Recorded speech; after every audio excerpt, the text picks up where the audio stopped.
Hey guys, tonight we're stepping into one of the biggest misconceptions about the Middle Ages, the idea that every medieval peasant owned absolutely nothing beyond the clothes on their back and perhaps an optimistic chicken. So before you get comfortable, take a moment to like the video and subscribe, but only if you genuinely enjoy what I do here. And let me know in the comments where you're tuning in from and what time it is for you. It's always fascinating to see who's joining us from around the world. Now dim the lights, maybe turn on a fan for that soft background hum, and let's ease into tonight's journey together. If you asked someone to picture a medieval peasant, chances are they'd imagine a miserable fellow trudging through ankle-deep mud, wearing what appears to be an old potato sack with sleeves, clutching half a loaf of stale bread while staring enviously at the castle on the hill. His house is collapsing, his stomach is permanently empty, and his greatest luxury is not being rained on for at least 20 minutes. According to popular culture, peasants spent the Middle Ages one minor inconvenience away from complete catastrophe. It is an image we've seen countless times in films, television series, and video games. The only problem is that history politely disagrees. Certainly, medieval peasants lived difficult lives. They worked from sunrise until sunset, paid taxes, rents, and various fees to their lord, worried constantly about the weather, and had no idea what a weekend was. The phrase work-life balance would have sounded like advanced sorcery. Even so, being poor did not mean owning absolutely nothing. In fact, many peasant families accumulated a surprising number of valuable possessions over the course of their lives. To understand why this misconception exists, we first have to remember that people today measure wealth very differently than people did 700 or 800 years ago. Today, much of our wealth is invisible. Bank accounts, retirement funds, investments, digital businesses, and enough streaming subscriptions to accidentally finance a small kingdom every month. You can technically own thousands of dollars without possessing anything more impressive than a smartphone. A medieval villager, on the other hand, measured prosperity almost entirely through tangible things. Did you own a house? How much land could your family cultivate? How many sheep wandered around pretending not to hear you? Did you have enough grain stored to survive a harsh winter? Could your ox pull a plough without immediately questioning its life choices? Those were the questions that determined whether a family was comfortable or struggling. Every object inside a medieval home represented an extraordinary amount of labour. A wooden table wasn't something you picked up on sale after wandering through a furniture warehouse for 45 minutes, searching for aisle 17. First, someone had to select a suitable tree, cut it down by hand, transport the timber, season the wood for months, shape every plank using axes and adzes, and finally assemble it with carefully crafted wooden joints. By the time the table was finished, everyone involved had probably become personally acquainted with back pain. The same was true for an iron axe. Before it could chop a single piece of firewood, miners had to extract the ore. Charcoal burners prepared enormous quantities of fuel. Blacksmiths spent hours working blistering hot furnaces, and skilled craftsmen forged, hardened, and sharpened the blade. It wasn't just a tool. It was the product of countless hours of specialized work. Even clothing required astonishing effort. A simple wool cloak began its life on a sheep. The fleece had to be sheared, cleaned, combed, spun into thread, woven into cloth, dyed if the family could afford it, and finally sewn by hand. Months of labour could disappear into a single garment. Unsurprisingly, people repaired clothing again and again, rather than throwing it away. If your tunic developed a hole, you patched it. If it developed another hole, you patched that one too. Eventually the patches themselves required patches, and congratulations, you now owned a perfectly respectable medieval fashion statement. This is one reason medieval theft laws seem surprisingly harsh. Stealing a cow wasn't merely taking someone's livestock. You were stealing years of milk, butter, cheese, future calves, leather, manure for fertilizing crops, and a significant portion of the family's financial security. It was closer to emptying someone's savings account than borrowing their lawnmower without asking. The historical evidence reflects this reality remarkably well. Thousands of surviving wills, tax records, estate inventories, court documents, and archaeological excavations reveal homes containing beds, benches, tables, stools, wooden chests, iron cooking pots, knives, spoons, spinning wheels, farming tools, barrels, candles, livestock, and enough household equipment to keep an entire family functioning year after year. Archaeologists have uncovered locks, keys, jewellery, pottery, gaming pieces, musical instruments, combs, and decorative objects in villages that Hollywood would have us believe contained nothing but mud and disappointment. Of course, not every peasant enjoyed the same standard of living. Some families struggled desperately, especially after famine, disease, or war. Others gradually built comfortable households through decades of careful work, good harvests, and perhaps a cow that consistently remembered its job description. Medieval society was far more diverse than the simple picture of rich nobles and poor peasants suggests. So tonight, we're leaving behind the familiar stereotype. Instead of imagining empty cottages occupied by perpetually miserable people, we'll step inside real medieval homes where every possession had a story, every tool had earned its place, and every wooden chest represented years of careful saving. By the end of our journey, you may never look at a medieval peasant the same way again. You may also find yourself feeling strangely impressed by someone who considered owning 2 pigs, an iron cauldron, and a sturdy goose to be a remarkably well-diversified investment portfolio.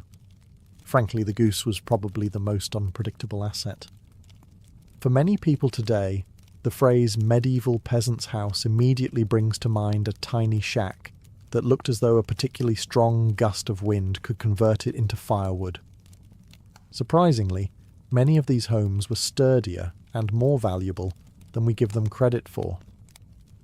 Now, to avoid disappointing the lawyers in the audience, we should clarify something.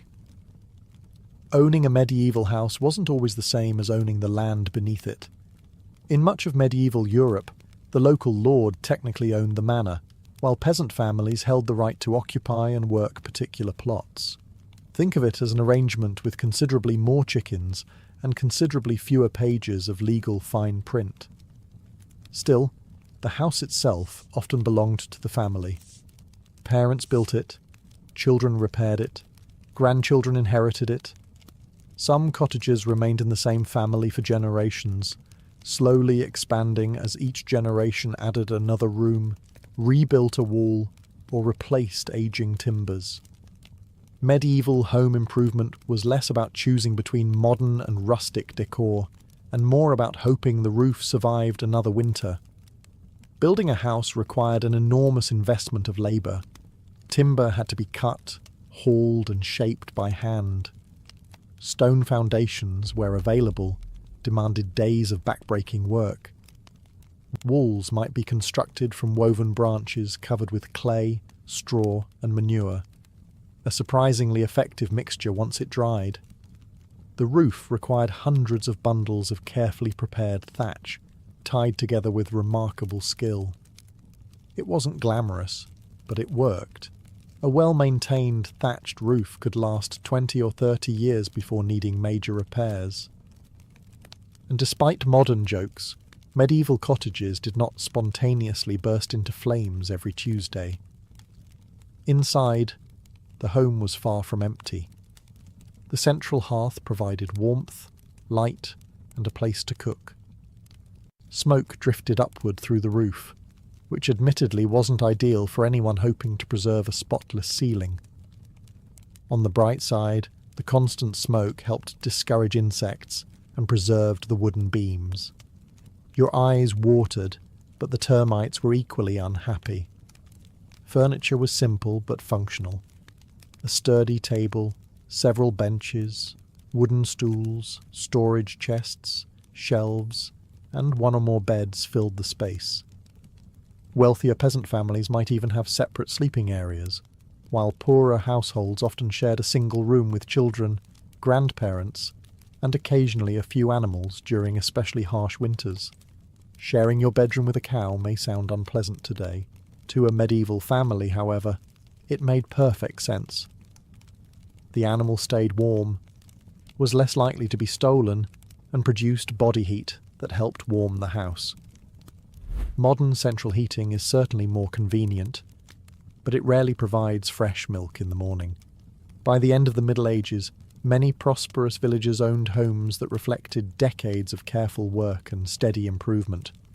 They weren't castles, nor were they luxurious by modern standards, but they were valuable family assets. These cottages represented security, stability, and generations of accumulated effort, proof that a medieval peasant's greatest possession often wasn't hidden inside the house at all. It was the house itself.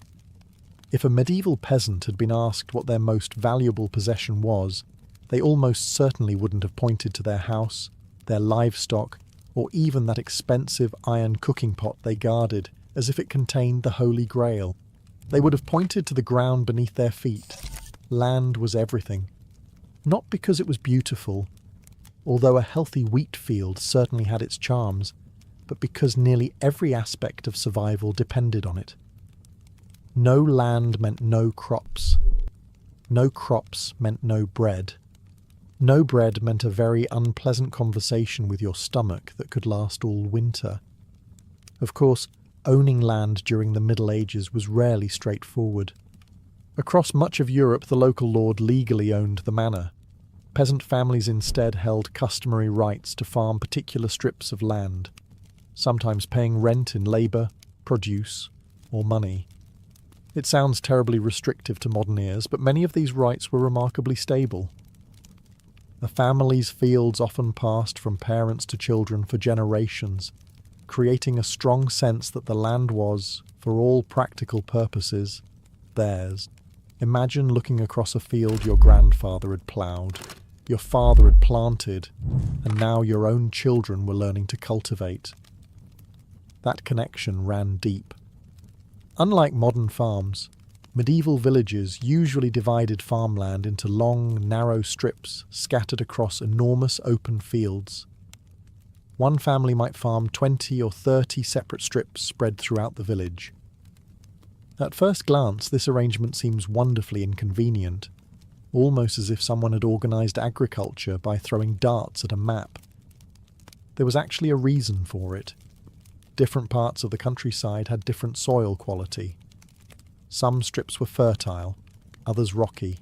Some drained well, others turned into muddy swamps after heavy rain. By spreading everyone's land around, no single family received all the good ground or all the terrible ground. Medieval fairness wasn't perfect, but it was often surprisingly practical. Most families also maintained a small garden beside their cottage. These gardens produced onions, cabbages, peas, beans, leeks, herbs, apples, and countless other foods that rarely appear in dramatic television adaptations, perhaps because The Great Cabbage Harvest of 1248 doesn't sound like an award-winning screenplay. Yet these humble gardens were vital. Fresh vegetables improved diets, medicinal herbs treated common illnesses, and fruit trees provided food that could be dried or stored for winter. Some households even grew flowers, not because they were wealthy, but because people have always appreciated a little beauty after spending the day digging in the dirt. Many villages also shared access to meadows, forests, and common land. After harvest, families could graze animals on open fields. Meadows provided hay for winter. Forests supplied timber, mushrooms, berries, nuts, and firewood. Losing these rights could devastate a household almost as much as losing the fields themselves. Land, therefore, wasn't measured only by acreage. It included everything that land made possible. A productive field became bread, a meadow became milk, an orchard became cider, a woodland became warmth through the cold months. To a medieval peasant, wealth wasn't simply something you counted, it was something that grew, season after season, beneath your boots. And if the weather cooperated, which it often stubbornly refused to do, that patchwork of fields could provide not just survival, but the foundation for a surprisingly comfortable life. If land was the foundation of a medieval family's wealth, then livestock was the insurance policy that walked around on four legs. Today, if someone wants to build financial security, they might open a savings account, invest in the stock market, or reluctantly check an app that informs them their retirement fund is experiencing temporary volatility. A medieval peasant had a much simpler system. They bought another sheep, or a pig, or if fortune had smiled particularly brightly that year, a cow. Animals were far more than food. They were living investments that could produce value every single day.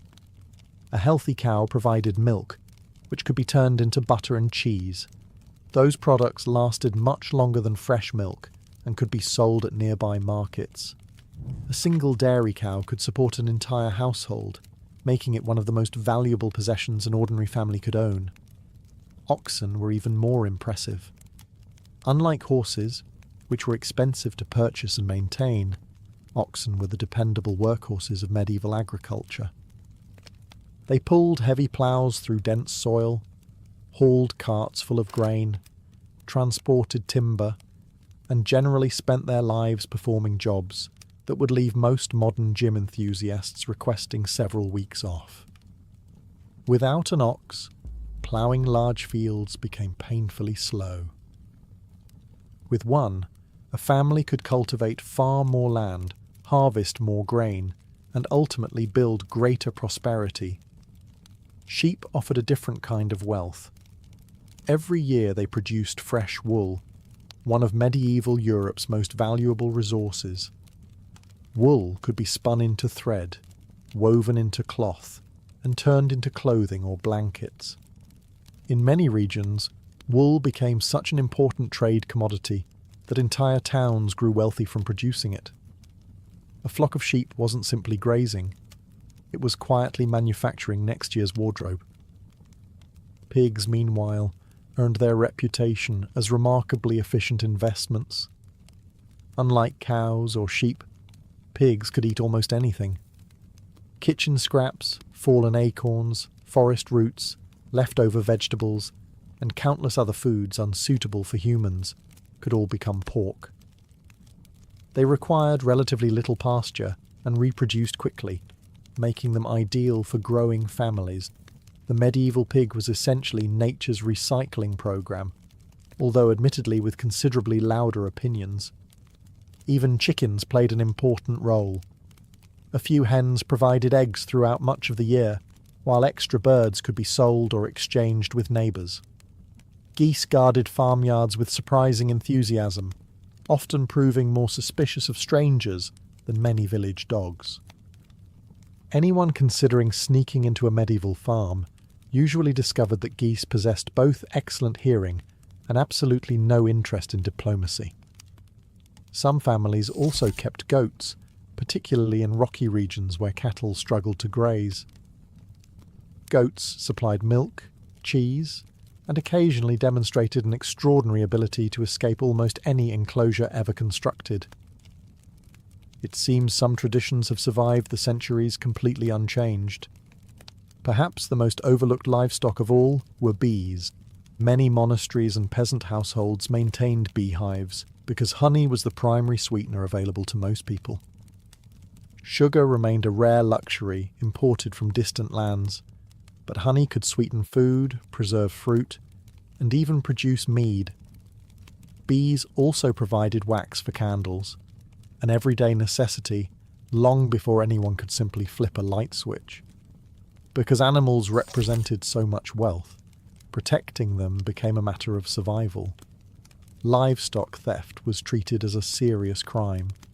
Diseases spreading through a herd could ruin years of careful saving. Harsh winters forced families to calculate exactly how much hay they needed to keep their animals alive until spring. To modernize, a medieval farmyard might appear ordinary.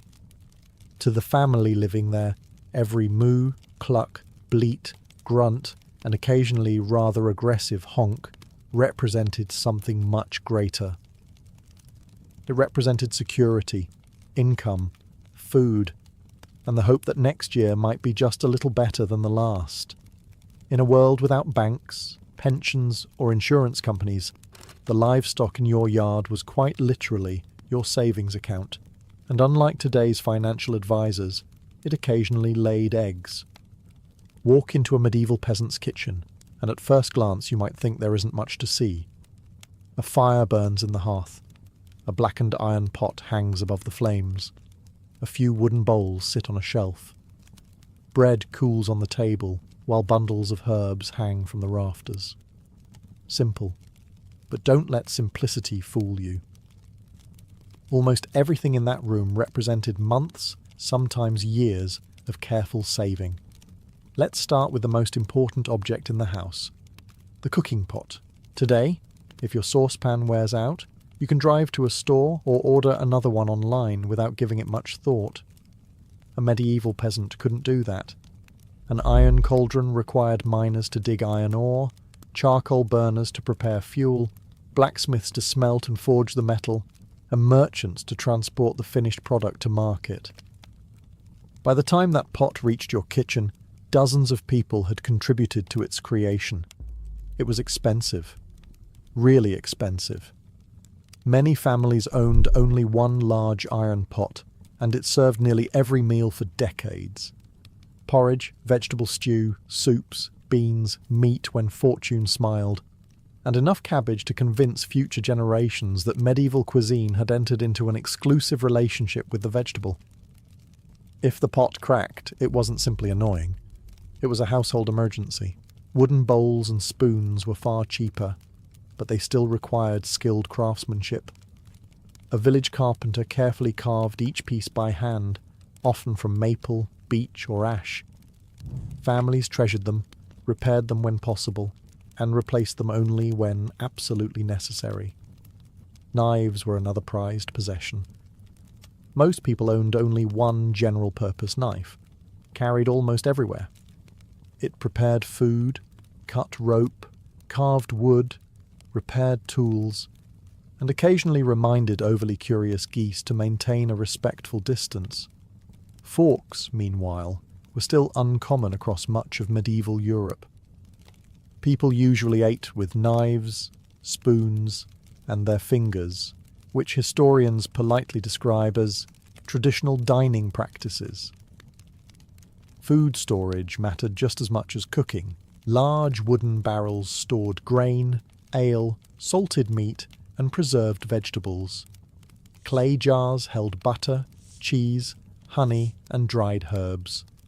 Linen sacks protected flour from moisture, while hanging racks kept onions, garlic, and herbs dry throughout the year. Without refrigeration, preserving food required constant planning. Salt became one of the household's greatest allies. Meat could be salted, fish dried, vegetables pickled, and fruit preserved with honey. A successful autumn wasn't measured by how impressive the harvest looked in the field, but by how full the pantry remained when February arrived, and everyone had forgotten what fresh strawberries tasted like. Bread occupied the centre of nearly every meal. Some families baked in their own ovens, while many villages shared communal ovens maintained by the lord or local baker. Using these ovens often required paying a small fee, which occasionally frustrated villagers who had grown the grain, harvested the grain, milled the grain, kneaded the dough, and now found themselves paying someone else to make it hot. Even the fire itself demanded effort. Firewood had to be gathered, chopped, dried, stacked, and carefully rationed throughout the year. A roaring fire on a cold winter evening wasn't just cosy, it represented months of preparation. The medieval kitchen, then, was far more than a place to cook dinner. It was the economic heart of the household, filled with possessions that transformed raw harvests into survival. Every spoon, every barrel, every knife, and especially that faithful iron pot, earned its place through years of labour. Looking around that humble room, a medieval peasant didn't see ordinary household objects. They saw security, and perhaps one more pot of cabbage stew. Again. When most people imagine medieval furniture, they picture a room containing one lonely stool, a questionable-looking table, and perhaps a pile of straw generously described as a bed. Reality, as it often enjoys doing, was a little more complicated. Even ordinary peasant households accumulated furniture throughout their lives, piece by piece. They rarely bought an entire matching set, mostly because medieval furniture stores had yet to invent the revolutionary concept of making customers wander through a giant maze before reaching the exit. Instead, every item had its own story. A father might build a table for his new family. A grandfather could carve a sturdy bench that survived 3 generations. A marriage might bring a beautifully crafted wooden chest into the household as part of a bride's dowry. Furniture wasn't fashionable, it was an investment. The single most valuable piece inside many homes was often the bed.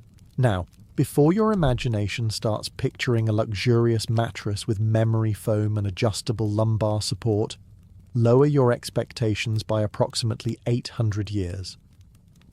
Most beds consisted of a sturdy wooden frame supporting ropes or wooden slats, topped with a mattress stuffed with straw, wool, feathers, or dried grasses.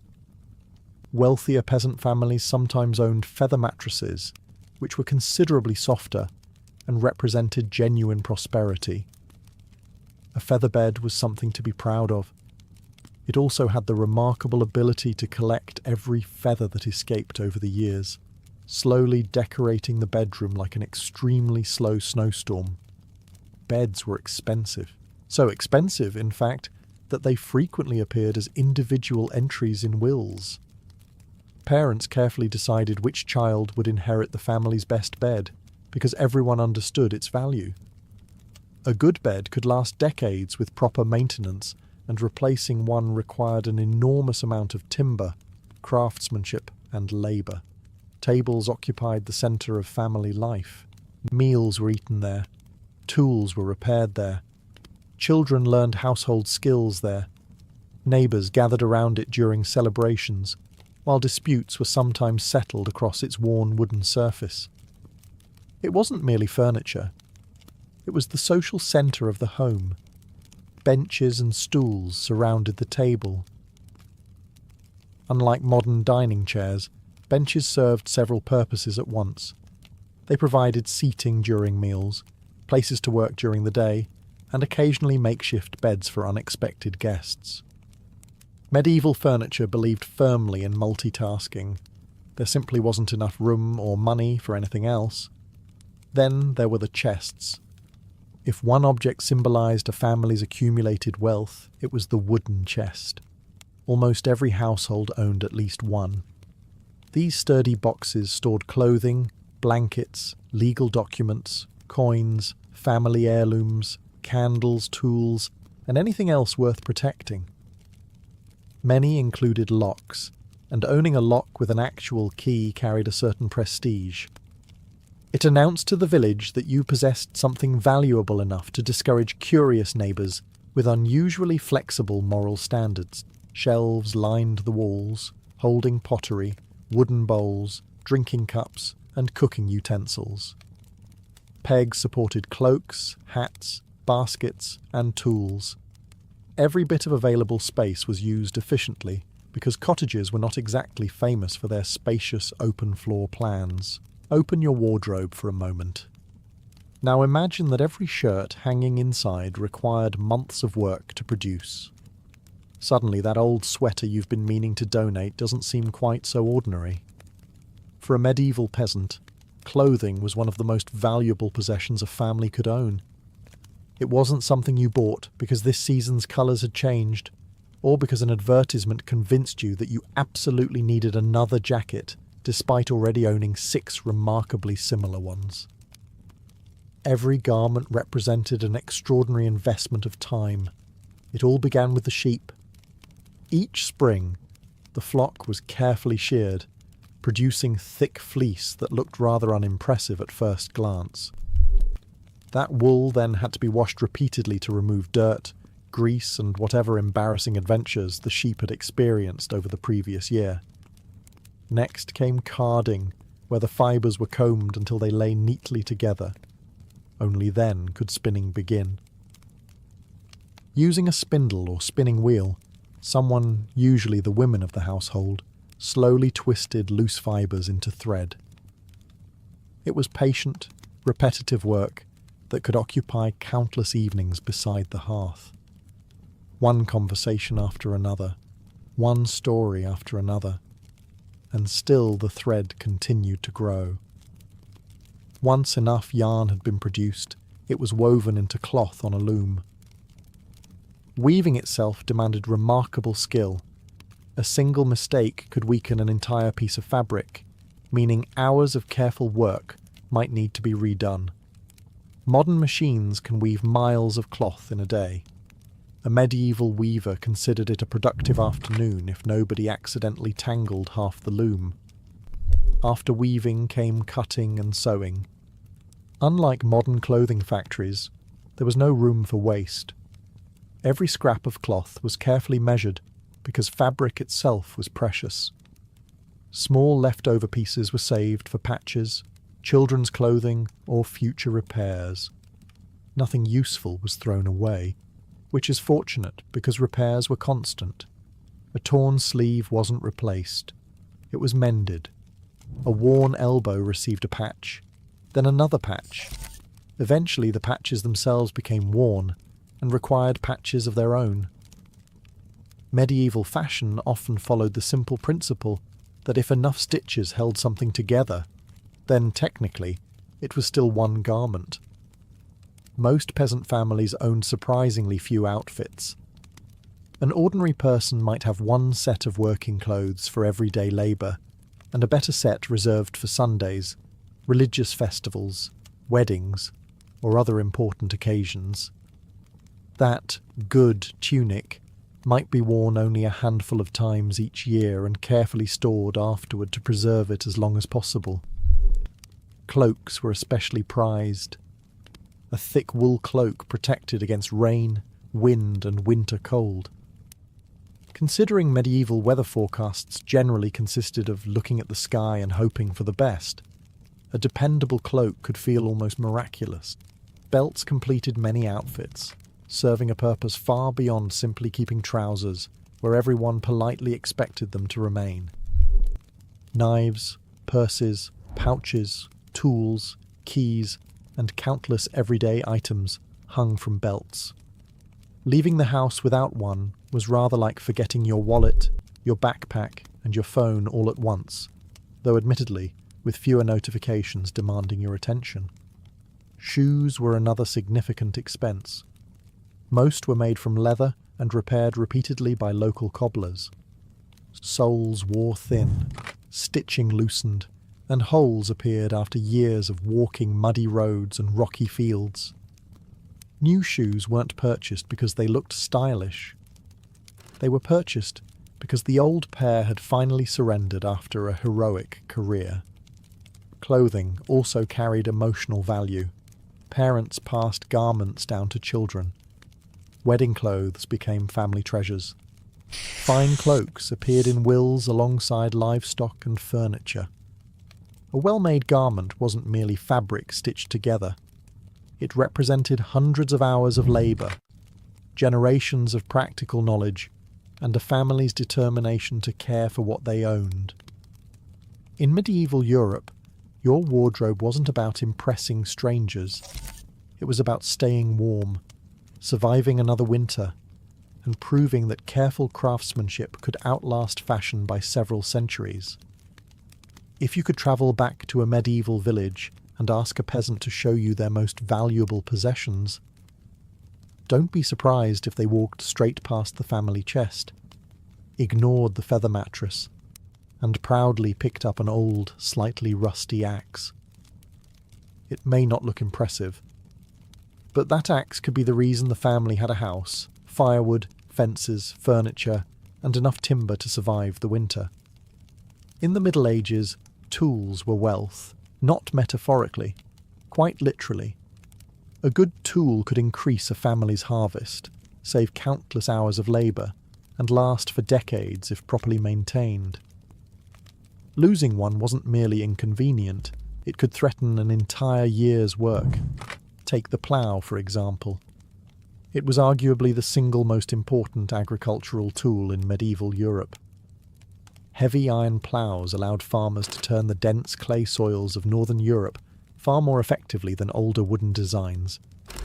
Better ploughing meant healthier crops, larger harvests, and fewer hungry winters. Of course, owning a plough wasn't cheap. A village blacksmith spent days forging its iron parts, while skilled carpenters shaped the heavy wooden frame. Most families treated their plough with more care than many people today treat their cars. Admittedly, the plough was also less likely to develop mysterious warning lights for no apparent reason. Then there was the humble axe. It chopped firewood, built houses, repaired fences, shaped furniture, cleared fields, cut wagon parts, and occasionally reminded stubborn tree stumps that humans were remarkably persistent creatures. Few tools worked harder. The same could be said for the sickle. At harvest time, entire families carried these curved blades into the fields to cut wheat, barley, oats, and rye. Harvest season was a race against time. Every day mattered. A week of heavy rain could flatten ripe grain, while an early frost might destroy months of careful work. The sickle became an extension of the farmer's arm, and when the harvest finally ended, it was carefully sharpened, cleaned, and stored until the following year. Hammers, chisels, saws, augers, adzes, and planes filled the workshops of village craftsmen. Even households that weren't professional carpenters often owned a handful of woodworking tools for everyday repairs, because repairs never stopped. A broken gate, a cracked wheel, a leaking roof, a loose table leg. Life in the countryside had an astonishing ability to create new jobs before yesterday's ones had even been finished. Textile tools were equally important. Nearly every household possessed spinning equipment. At first, most spinning was done using a simple drop spindle, a wonderfully clever device consisting of little more than a weighted stick. It was inexpensive, portable, and remarkably effective. Later, spinning wheels began appearing across Europe, allowing thread to be produced much faster. For many women, spinning wasn't a hobby. It was part of daily life. During quiet evenings around the hearth, hands continued working almost automatically while conversations flowed, children played nearby, and someone inevitably complained about the weather. Some traditions truly are timeless. Looms represented another significant investment. Larger looms often remained permanently assembled inside the home, because dismantling and rebuilding them would have been almost as frustrating as assembling modern flat-pack furniture, except without the comforting knowledge that at least there was an instruction manual somewhere. Then there were carts. A sturdy two-wheeled cart transformed what a family could accomplish. Firewood, grain, hay, stones, barrels, livestock, and building materials all became easier to transport. A cart wasn't simply convenient. It expanded a family's entire economic world. Perhaps most importantly, tools were almost never discarded. A damaged axe head was reforged. A broken hammer handle was replaced. A dull knife was sharpened again and again until hardly any original metal remained. If you had visited a medieval doctor because you and your spouse had been unable to have children, you probably would not have left with a reassuring explanation. You certainly would not have received a blood test, a hormone analysis, or a scan. Instead, you would have stepped into a world where medicine balanced awkwardly between careful observation, ancient philosophy, religious belief, and an impressive amount of confident guessing. Medieval physicians genuinely wanted to help. The unfortunate detail was that they were working with scientific knowledge that had taken a very long vacation. Infertility was one of the greatest mysteries of medieval life because children meant everything. They carried on the family name, inherited land, worked farms, supported parents in old age, and, for kings and nobles, prevented kingdoms from collapsing into spectacular succession crises. If a couple remained childless, it was rarely viewed as simple bad luck. There had to be a reason. The question was which one. Most medieval doctors based their understanding on the writings of ancient Greek authorities, particularly Hippocrates and Galen. Their books had survived for centuries and were treated almost with the respect of sacred texts. If Galen had written something in the 2nd century, questioning it in the 13th century was rather like telling everyone that gravity was merely a suggestion. His theories shaped European medicine for well over 1,000 years. Central to their thinking was the theory of the 4 humours. Every human body, they believed, contained 4 essential fluids: blood, phlegm, yellow bile, and black bile. Health depended on these remaining perfectly balanced. Too much or too little of one humour could cause nearly any illness imaginable, from headaches to sadness to infertility. Conveniently, the theory could explain almost everything. Less conveniently, it could prove almost nothing. Doctors also believed the body possessed natural qualities of heat, coldness, moisture, and dryness. Men were generally considered naturally hotter and drier, while women were thought colder and wetter. Successful conception required these qualities to exist in proper harmony. If either partner was judged too cold, too moist, too dry, or lacking sufficient internal warmth, pregnancy might never occur. This obsession with bodily temperature produced some wonderfully creative conclusions. A woman who seemed excessively pale might be considered too cold to conceive. A man who appeared sluggish could supposedly lack enough natural heat to produce healthy seed. Neither diagnosis involved any measurable evidence, but both sounded convincing when delivered by someone wearing expensive robes and speaking in confident Latin. What makes medieval medicine fascinating is that these physicians were not irrational people. They carefully observed patients, compared symptoms, debated theories, and recorded treatments. They simply lacked the biological knowledge that later generations would take for granted. Without microscopes, genetics, or even a clear understanding of reproduction itself, they filled the enormous gaps with philosophy inherited from antiquity. For childless couples, these ideas shaped every consultation, every remedy, and every hope.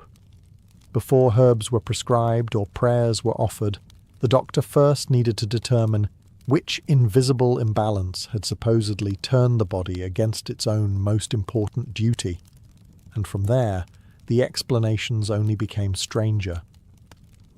One of the more surprising aspects of medieval medicine is that doctors did not automatically blame women for infertility. Modern stereotypes often paint the Middle Ages as an era where every problem somehow became the wife's fault, preferably before breakfast. The reality was more complicated. Medieval physicians believed that either partner, or both together, could be responsible for a childless marriage. Their methods for deciding who was at fault, however, belonged firmly in the category of creative science. Ancient medical authorities had argued that both men and women contributed seed during conception. A healthy pregnancy depended on these two substances combining properly inside the womb. If either person's seed was weak, corrupted, too watery, too thick, or somehow lacking in vital heat, conception might fail. Since nobody had the slightest idea that sperm cells or eggs actually existed, these invisible qualities became the focus of endless speculation. Doctors often began by observing the couple themselves. Was the husband energetic or sluggish? Did he appear robust or frail? Was the wife healthy, pale, overweight, thin, cheerful, or melancholy? Every visible feature could supposedly reveal hidden imbalances inside the body. A tired-looking farmer might be diagnosed with weak reproductive powers simply because he looked exhausted, which, considering he had probably been working since dawn every day of his life, was hardly shocking. Age also mattered greatly. Physicians believed both men and women possessed a limited amount of reproductive vigour that gradually declined over time. Men who became too old were thought to lose their natural warmth, while older women supposedly became increasingly cold and dry. In medieval medicine, almost every road eventually led back to being either too hot, too cold, too wet, or too dry. Marriage itself sometimes came under suspicion. Doctors wondered whether the couple were simply incompatible. They believed certain combinations of bodily humours worked beautifully together, while others refused to cooperate. In other words, two perfectly healthy individuals might remain childless simply because their internal qualities did not agree. It was an oddly romantic explanation, if you ignored the complete absence of biological evidence. Some physicians even believed emotions influenced fertility. Chronic sadness, excessive fear, constant anger, or overwhelming stress could disturb the humours and interfere with conception. Ironically, this idea contains a tiny grain of truth. While medieval doctors misunderstood the mechanisms entirely, modern medicine does recognise that prolonged stress can affect reproductive health. Every so often, centuries of incorrect reasoning accidentally wandered near a correct observation. Not everyone accepted every theory, however. Medieval universities became lively centres of medical debate. Scholars argued over ancient texts, compared patient cases, and challenged one another's interpretations. The conclusions rarely resembled modern science, but the discussions themselves were often thoughtful and surprisingly sophisticated. Unfortunately for desperate couples, thoughtful debate did not necessarily produce effective treatments. Once the physician decided which partner or which mysterious imbalance was responsible, the real remedies could begin. And some of them would make even the most adventurous modern herbalist raise an eyebrow. Of all the organs medieval doctors tried to understand, none inspired more elaborate theories than the womb. Today we know it is a remarkable biological organ with a clear function.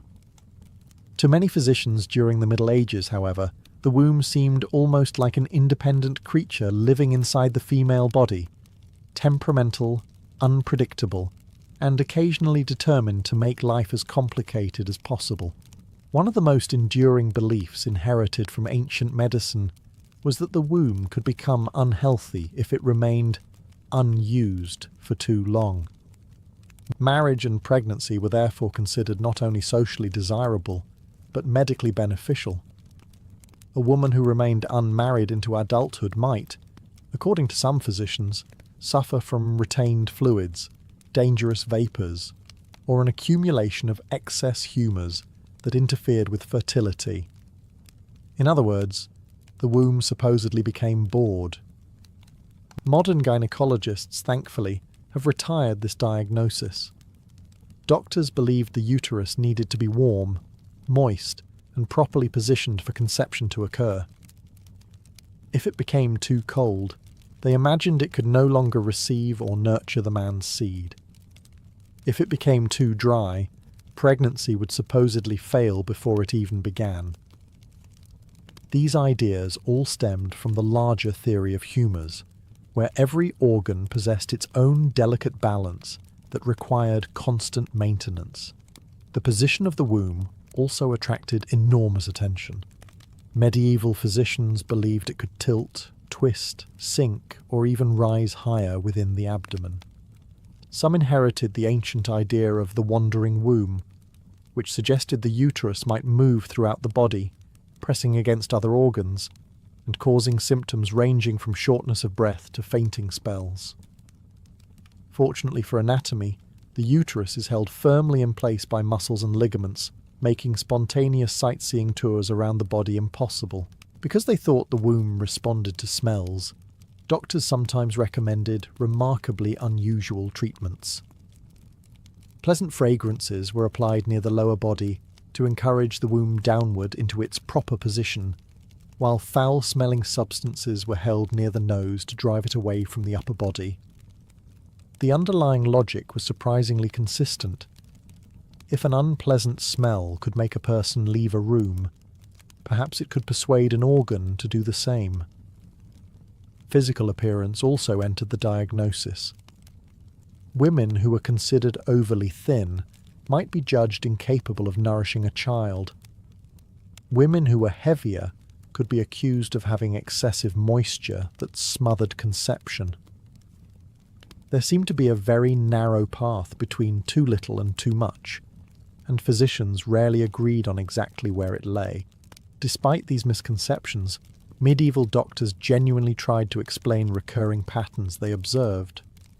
They noticed that age, illness, childbirth complications, and overall health influenced fertility.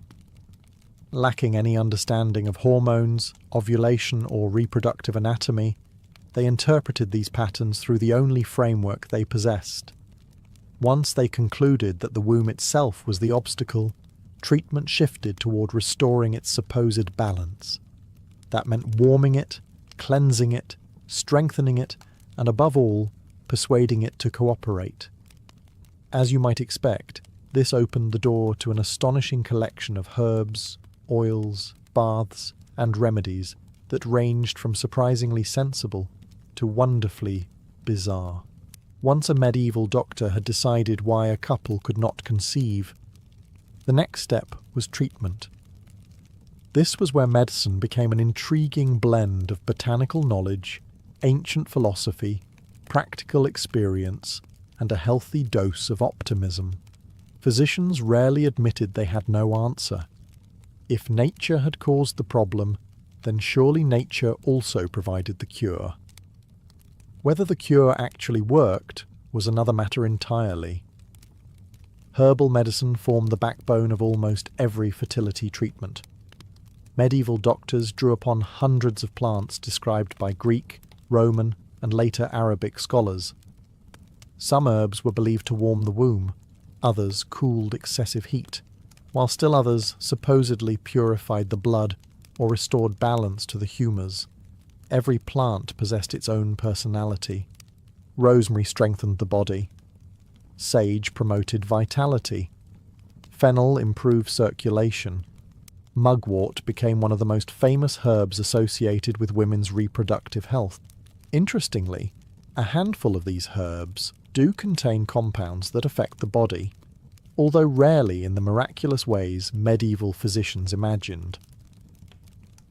Some reduce inflammation, others aid digestion, and a few influence hormone activity very slightly. Their observations occasionally stumbled across genuine medicinal properties, even if the explanations behind them belonged more to philosophy than biology. Warm baths were another favourite prescription. Doctors believed gentle heat encouraged the womb to become more receptive to conception by restoring its natural warmth. Women might soak in water infused with herbs, flowers, or aromatic oils, while physicians confidently explained that hidden imbalances were slowly dissolving away. At the very least, A warm bath probably provided some welcome relaxation. After months or years of anxiety about infertility, that alone may have been one of the more beneficial treatments available. Diet also became part of the medical plan. Foods were classified according to the same qualities as the humours: hot, cold, moist, or dry.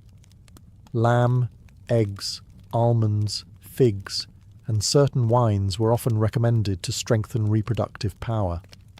Cold foods, excessive fasting, or an overly simple diet might be discouraged if doctors believed they weakened the body's natural heat. Meals, therefore, became medical therapy, with dinner occasionally carrying as much significance as the physician's consultation. Some remedies, however, wandered into far stranger territory. Poultices filled with herbs could be applied to the abdomen. Oils might be rubbed onto the lower back. Aromatic smoke from burning plants was sometimes directed beneath loose clothing in the hope that healing vapours would reach the womb itself. Exactly how smoke was expected to navigate the body's anatomy remained politely unexplained. Timing mattered as well. Physicians frequently instructed couples to follow carefully planned schedules based on seasons, lunar phases, or the woman's menstrual cycle, although their understanding of ovulation remained incomplete. They recognized that conception did not occur equally at all times, even if they misunderstood the biological reasons behind it. Despite the confidence with which these treatments were prescribed, success often depended less on medicine than on chance. Yet for medieval couples desperate for a child, these remedies offered something precious: hope. Even when science could provide few real answers, the belief that healing was still possible remained one of the strongest medicines of all. Not every medieval doctor believed infertility could be explained by the body alone. Medicine during the Middle Ages rarely existed in isolation. It shared space with astronomy, astrology, religion, philosophy, and local traditions, creating a world view where the heavens, the soul, and the human body were all thought to influence one another. If herbs failed and warm baths accomplished little, perhaps the problem lay somewhere far beyond earthly medicine. Astrology occupied a surprisingly respectable place in learned medicine. Many university-trained physicians consulted the stars before making important decisions. They believed the planets exerted subtle influences over every organ in the body, including those responsible for reproduction. The position of the moon was considered especially important because it governed moisture, growth, and the rhythms of nature.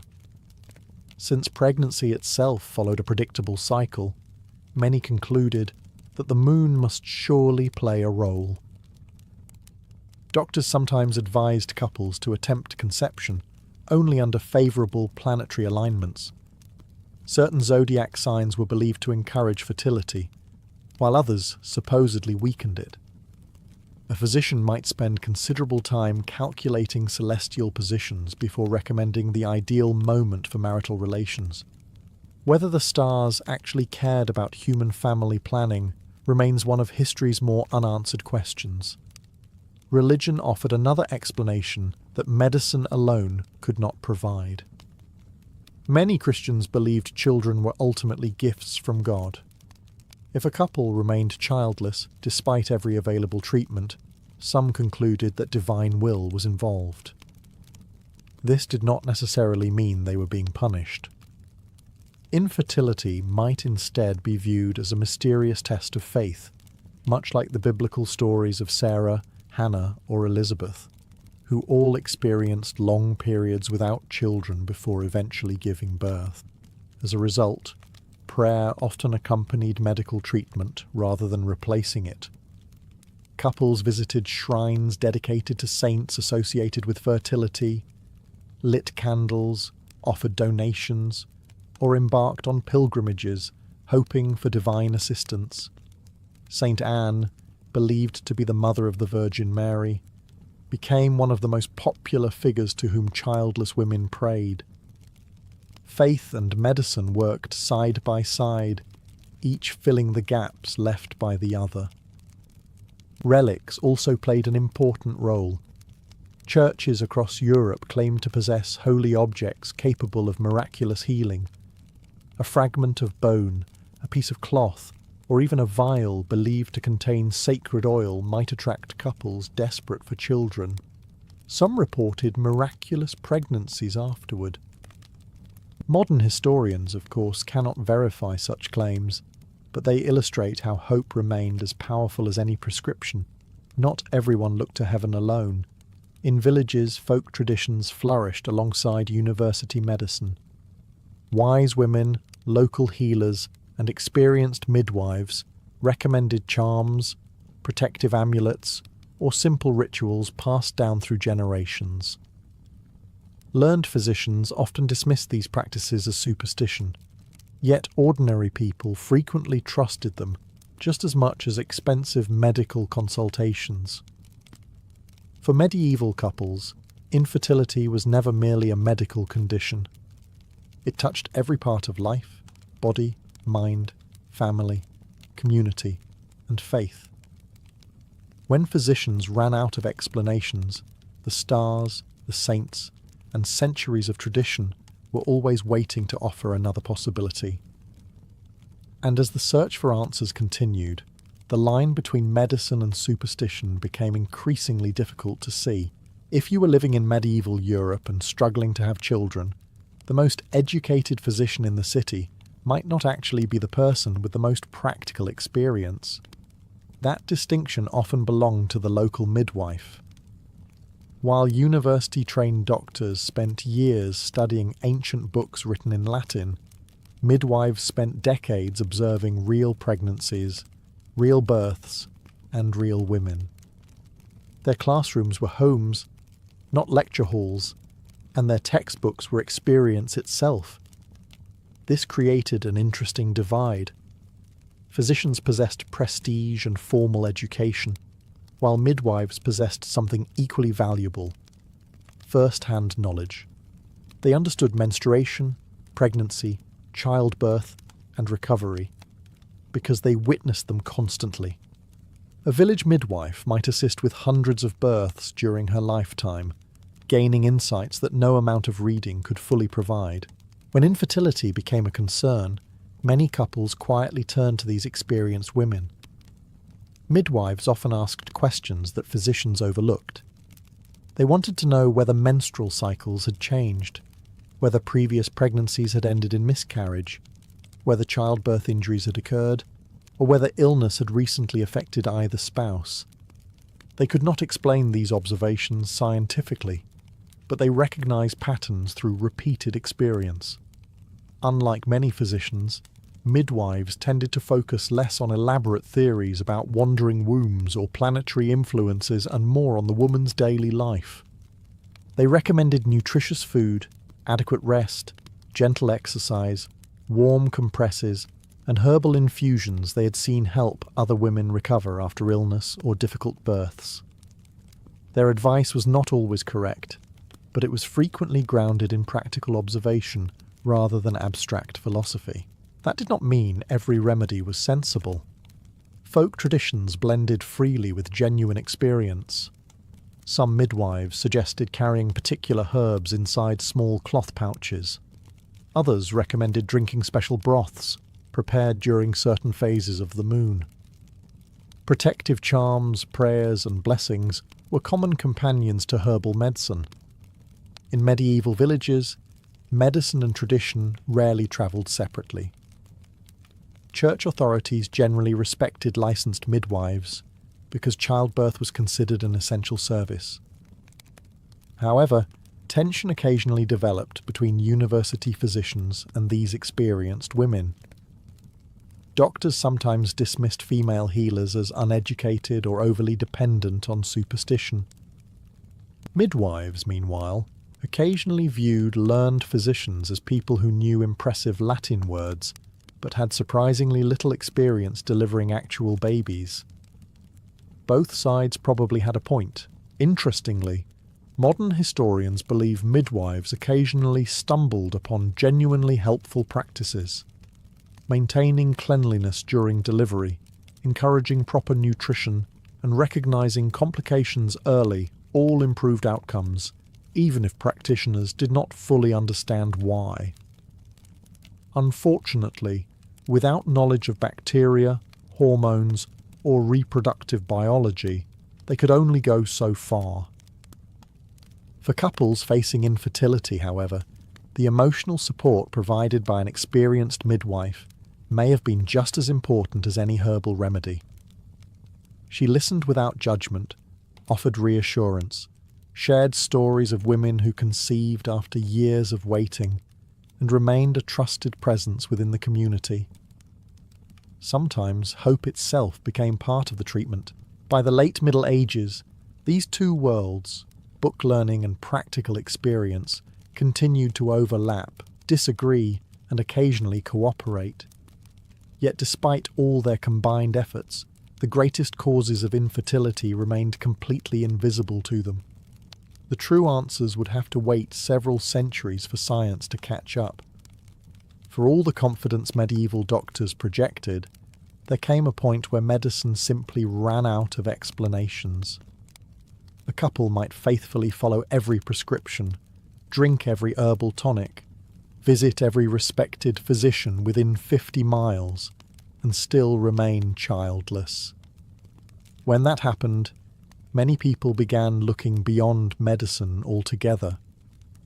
The line separating science, religion, and magic was far blurrier than it appears today, and infertility often led people across it. It is important to remember that medieval people did not necessarily see magic as the opposite of medicine. Many believed the world itself was filled with hidden forces waiting to be understood. Certain stones supposedly possessed healing powers. Particular plants worked because of mysterious properties placed within them by God. Words, symbols, and rituals were thought capable of influencing nature in ways that could not always be explained. To modern eyes, this looks like superstition. To medieval minds, it often seemed perfectly reasonable. Protective amulets became especially popular among couples hoping for children. Small pouches containing herbs, written prayers, fragments of scripture, or blessed objects were worn around the neck or tied beneath clothing. Some believed these charms protected the womb from harmful spirits. Others thought they restored harmony to the body or attracted divine favour. Whether the power came from faith or from the object itself depended on who was asked. Written charms also circulated widely. A healer might carefully copy a short prayer in Latin, fold the parchment several times, and instruct the woman to carry it at all times. In some cases, biblical verses were combined with ancient symbols inherited from pre-Christian traditions. Medieval Europe was full of these curious mixtures, where religious devotion and older folk beliefs quietly shared the same piece of parchment without anyone appearing too bothered by the contradiction. Then there were the more unusual recommendations. Certain animal parts were believed to increase fertility if carried or consumed. The bones of particular birds, powdered antlers, hair organs, or eggs from specific hens occasionally appeared in medical collections. The reasoning behind these remedies often relied on symbolism rather than biology. Rabbits reproduced quickly, therefore something associated with rabbits might encourage human fertility. It was sympathetic magic at work, like influences like. Astrologers also entered the picture once more. Couples who had exhausted every treatment might pay someone to calculate an elaborate horoscope in search of hidden obstacles. A poorly positioned Saturn or an unfortunate conjunction between planets could conveniently explain years of disappointment. Unlike a physician admitting uncertainty, the stars always seem to have an answer. Perhaps the greatest irony is that many educated physicians officially criticized magical practices while quietly borrowing ideas from them whenever conventional medicine failed. A respected doctor might prescribe herbs during the day, recommend a saint's shrine in the evening, and privately suggest carrying an amulet just in case. Better to leave no possible remedy unexplored. If you had accepted an invitation to dine at the Tudor royal court, your first instinct might have been to admire the glittering tapestries, the silver plates, and the mountains of roasted meat arriving from the kitchens. Your second instinct, however, would have been considerably more practical. You might quietly wonder whether anyone at the table planned to survive dessert. To modern audiences, poisoning often feels like something confined to detective novels or Renaissance dramas. For the Tudors, it was a genuine fear. Whether the threat was as widespread as people imagined is another question entirely, but perception mattered almost as much as reality. A king who believed his enemies were everywhere rarely relaxed, especially when someone else had prepared his dinner. The Tudor dynasty began in uncertainty. Henry VII had won the throne only after years of civil war during the Wars of the Roses. His claim was not universally accepted, and plenty of defeated families still dreamed of replacing him. A suspicious ruler generally lives longer than a careless one, so Henry developed a cautious approach to almost every aspect of court life.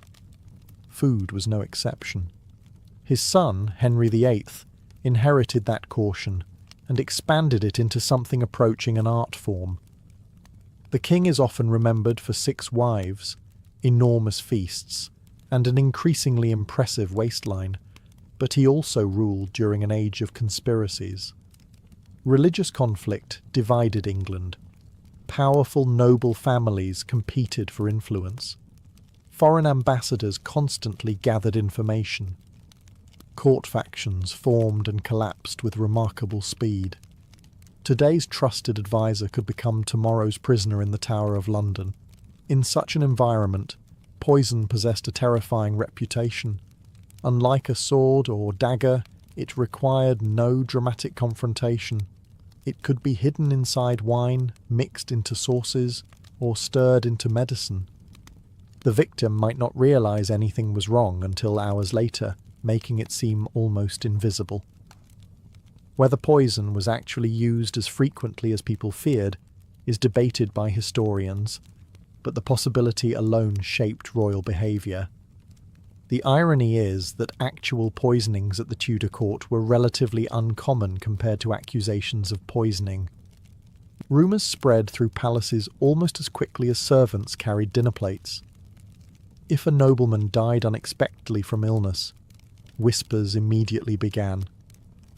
Had he eaten spoiled food? Had God judged him? Or had someone quietly helped him meet his maker? Since doctors could rarely determine an exact cause of death, almost any sudden illness became fertile ground for speculation. Fever, stomach pain, vomiting, or collapse could result from countless diseases, but they could also fit popular ideas about poisoning. Without forensic science, certainty remained frustratingly out of reach. For Tudor monarchs, uncertainty itself became the enemy. Every meal represented not only a chance to display wealth and power, but also a small test of trust. Before a single bite reached the royal table, dozens of servants, officials, and carefully planned rituals stood between the king and his supper. They were not merely serving dinner, they were trying to ensure that England's ruler lived long enough to enjoy it. Once a Tudor monarch had reached the dining table, the most dangerous part of the meal was not choosing between roast venison or swan pie. It was trusting that neither had been prepared with murderous intentions. That is where one of the most famous figures in royal history entered the scene: the food taster. Popular films often portray the royal taster taking a dramatic bite before collapsing face first into the mashed turnips, heroically confirming everyone's worst fears. It makes for excellent television. History, however, was rather less theatrical. Food tasters certainly existed, but their duties were far more complicated than simply volunteering to eat suspicious stew. The people responsible for protecting the monarch's meals were among the king's most trusted servants. Many belonged to the royal household and had served the crown for years, sometimes decades. They were not random guards handed a spoon and wished good luck. Access to the king's food was tightly controlled, and only individuals with established reputations could participate in the elaborate dining rituals. One of the most important officials was the cupbearer. His responsibility was to present wine, ale, or other drinks to the monarch. Before handing over the cup, he often drank from it himself. This was known as assaying the drink. The same principle applied to food, where trusted officers sampled dishes before they reached the royal table. Contrary to popular belief, they did not necessarily sit down and enjoy a full meal before the king. Instead, they took carefully observed tastes or sips as part of a highly choreographed ceremony. In theory, if poison had been added shortly before serving, the taster would become ill first. In practice, this system had obvious limitations. Many poisons worked slowly, taking hours to produce symptoms. By the time the unfortunate taster felt unwell, the king might already have finished dinner, attended a council meeting, and complained about the weather. Fortunately, the Tudors understood that tasting alone was not enough. It formed just one layer in a much larger security system. The kitchens were heavily supervised, ingredients were carefully stored, and access to food became increasingly restricted as dishes moved closer to the monarch. The goal was to prevent poisoning altogether, rather than relying on one brave servant with an excellent appetite. Serving as a food taster was therefore both prestigious and dangerous. Success meant earning the king's trust, dining in close proximity to one of the most powerful people in Europe, and enjoying considerable status within the royal household. Failure, on the other hand, could prove memorable for all the wrong reasons. Ironically, most food tasters probably spent their careers eating perfectly ordinary meals without incident. Their greatest achievement was that nothing happened at all. In the Tudor court, surviving another banquet without anyone collapsing into the gravy counted as a remarkably successful day's work. Long before a roast peacock or steaming venison pie reached the king's table, it passed through one of the busiest workplaces in Tudor England. The royal kitchens were not simply large, they were enormous. At Hampton Court Palace alone, hundreds of servants worked every day to prepare meals for the king, his family, visiting ambassadors, noble guests, guards, musicians, and the ever-growing population of the royal household. Feeding the Tudor court was less like cooking dinner and more like managing a small city that happened to smell strongly of roasting meat. At first glance, such a crowded kitchen might seem like the perfect place for a poisoner to operate unnoticed. After all, dozens of cooks stirred pots, butchers carved meat, bakers prepared bread, and servants hurried between roaring fireplaces carrying heavy trays. Yet this very complexity forced the Tudors to create an organised system that made secret tampering surprisingly difficult. Every member of the kitchen had a clearly defined role. Some prepared only meat, while others baked bread, brewed ale, roasted game, or made delicate pastries for special occasions. Important ingredients were received, counted, and stored carefully. Senior officials supervised supplies, ensuring that valuable food did not mysteriously disappear or mysteriously acquire suspicious additions. The royal pantry, buttery, cellar, and larder all functioned as separate departments, each responsible for specific foods or drinks. The buttery, despite its name, dealt mainly with ale and wine rather than butter. The pantry oversaw bread, while the cellar controlled valuable wines imported from France and Spain. Dividing responsibilities reduced confusion and made it easier to identify where something had gone wrong if problems arose. As meals were prepared, the number of people allowed to handle each dish gradually decreased. A roast might begin its journey surrounded by dozens of kitchen workers, but by the time it approached the king's table, only a handful of trusted servants remained involved. Every transfer from one official to another became part of an established routine designed to maintain security. Cleanliness also mattered, although not quite for the reasons we might expect today.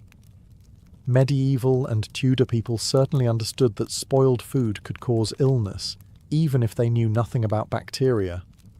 Rotten meat, contaminated water, or mouldy bread were recognized as dangerous. Keeping food fresh protected the king from ordinary sickness, just as much as it protected him from imagined assassins. Fire presented another constant danger. The vast roasting hearths burned almost continuously, surrounded by wooden buildings packed with fuel, cloth, and barrels of supplies. A careless spark threatened the entire palace.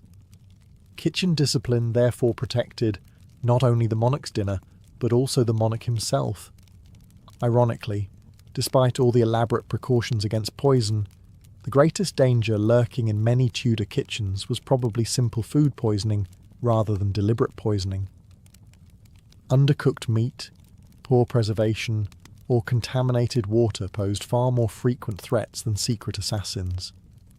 But those dangers lacked the drama of palace conspiracies, and history has always had a soft spot for a good conspiracy. By the time a meal finally reached the Tudor king, it had become much more than lunch or dinner. It was a carefully choreographed performance. Every movement, every servant, every plate, and every cup followed established rules that had been refined over generations. To a visiting ambassador, the ceremony demonstrated the immense power of the English crown. To the king himself, it provided something equally valuable: reassurance that nobody had quietly seasoned the soup with poison. The Tudors loved ceremony. Almost everything at court followed elaborate rituals, from waking the monarch in the morning to helping him retire at night. Dining was no different. A royal banquet was not simply about eating. It was a public display of order, hierarchy, and discipline. Every official knew precisely where to stand, when to move, and what responsibilities belonged to them. One of the most important figures during the meal was the gentleman carver. Armed with an exceptionally sharp knife and years of training, he carved roasted meats directly before the king. This was not merely entertainment. Carving the meat in front of the monarch allowed trusted eyes to examine the food one final time before it was eaten. If something appeared unusual, it could be noticed immediately. The cupbearer performed an equally important role. Before presenting wine to the monarch, he followed the traditional ceremony of assaying the drink. The cup itself was carefully handled, inspected, and sampled according to established custom. Noble guests often admired the graceful precision of the ritual, while the king probably appreciated the comforting fact that someone else had taken the first sip. Even the dishes themselves travelled according to strict procedures. Food did not simply appear from the kitchen carried by whichever servant happened to be available. Instead, trusted officers escorted valuable dishes through a series of controlled stages until they reached the royal dining chamber. Each transfer was observed, reducing opportunities for anyone to secretly tamper with the meal. The king rarely dined alone. Members of the royal household, important nobles, foreign ambassadors, bishops, military commanders, and honoured guests might all be present. Hundreds of eyes watched every movement. Ironically, this constant audience became another layer of protection. Secretly poisoning the king in front of dozens of experienced courtiers required extraordinary confidence or extraordinary foolishness. Many dishes arrived covered with ornate lids that remained sealed until the final moment. This helped preserve heat, but it also reassured everyone that the contents had not been disturbed during the journey from the kitchens. Fresh bread, silver goblets, polished trenchers, and gleaming serving vessels all contributed to an atmosphere where every detail suggested careful control. Of course, these rituals served another purpose beyond safety. They reminded everyone present that the monarch occupied the very centre of the kingdom. No ordinary noble received such elaborate attention. Every carefully choreographed movement reinforced the king's authority as much as it protected his health. For modern observers, the entire performance can seem almost excessive. Yet in an age where rumours travelled faster than facts and sudden deaths invited endless suspicion, ceremony became its own form of security. If every servant followed every rule in full view of the court, then trust became easier to maintain. Whether the system could truly stop a determined poisoner remained uncertain, but it ensured that anyone considering such a crime would face far more than a single plate of food. They would have to outwit an entire royal machine. Despite all the elaborate ceremonies, trusted servants, and carefully guarded kitchens, one question continued to haunt the Tudor court. What if someone actually succeeded? What if poison found its way onto the king's plate or into his wine? It was a terrifying possibility, made even worse by the fact that very few people truly understood how poisons worked. The substance most feared throughout Tudor England was arsenic. It earned the rather dramatic nickname inheritance powder because of its reputation for quietly removing inconvenient relatives from the line of succession. Unlike brightly coloured potions imagined in modern films, arsenic was often tasteless and nearly colourless when mixed into food. More importantly, its symptoms, stomach pain, vomiting, diarrhea, and weakness looked remarkably similar to common illnesses, such as food poisoning or dysentery. This made arsenic especially frightening. A victim could become violently ill, die days later, and nobody could say with certainty whether disease or murder was responsible. Without chemical testing or modern forensic science, proving poisoning was almost impossible. Suspicion often mattered more than evidence. Mercury also appeared in Tudor medicine, though not always as a poison. Physicians actually prescribed mercury to treat certain diseases, particularly syphilis. The treatment itself was so toxic that patients frequently suffered terrible side effects, including excessive salivation, tooth loss, and neurological damage. Doctors considered this unfortunate, but acceptable. After all, if the medicine nearly killed you, surely it must be doing something useful. Medical logic has thankfully become a little more selective since then. Plant poisons inspired equal concern. Deadly nightshade, hemlock, monkshood, and foxglove all grew in parts of Europe and were known to heal in tiny quantities while killing in larger ones. Herbalists understood that dosage mattered enormously. A skilled healer could prepare a useful remedy from the same plant that an assassin might exploit for murder. Nature, it seemed, possessed an unsettling talent for multitasking. Imported poisons from the continent acquired almost mythical reputations. Italian courts, especially those associated with powerful Renaissance families, became infamous in English imagination for secret toxins and invisible assassins. Whether these stories were entirely deserved remains debatable. The Tudors often viewed continental Europe through a mixture of admiration and suspicion, and tales of exotic poisons fit comfortably into that worldview. Ironically, many sudden deaths blamed on poison were probably caused by entirely natural diseases.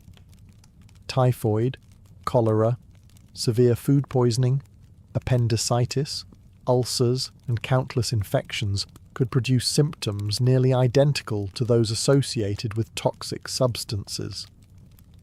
When a healthy nobleman collapsed after a banquet, the simplest explanation was not always the most exciting one. Human beings have always preferred conspiracies to unfortunate digestive problems. This uncertainty shaped Tudor politics in profound ways. A rival who died unexpectedly could spark weeks of gossip. An ambassador who became ill during negotiations might suspect foul play. Even the monarch's own physicians struggled to distinguish murder from misfortune. In the end, poison became powerful, not only because it could kill, but because it could never be completely ruled out. In a court where ambition flourished and trust was a precious commodity, uncertainty itself became one of the deadliest weapons of all. For all the elaborate precautions surrounding the Tudor court, actual cases of proven poisoning were surprisingly rare. Accusations, however, were everywhere. In Tudor England, being suspected of poisoning someone could be almost as dangerous as committing the crime itself. Once rumours began circulating, they spread through the royal court faster than servants carrying fresh bread from the kitchens. The greatest fear was not simply that someone wanted to kill the king. It was that the assassin might already be standing nearby, smiling politely while offering another glass of wine. One event did more than any other to shape Tudor attitudes toward poisoning. In the year 1512, during the reign of Henry VIII, a bishop's household in London served a meal that left dozens of people violently ill. 2 guests died shortly afterward. The cook, Richard Rouse, confessed under questioning that poison had somehow entered the food, although historians still debate exactly what happened and whether the confession itself was reliable.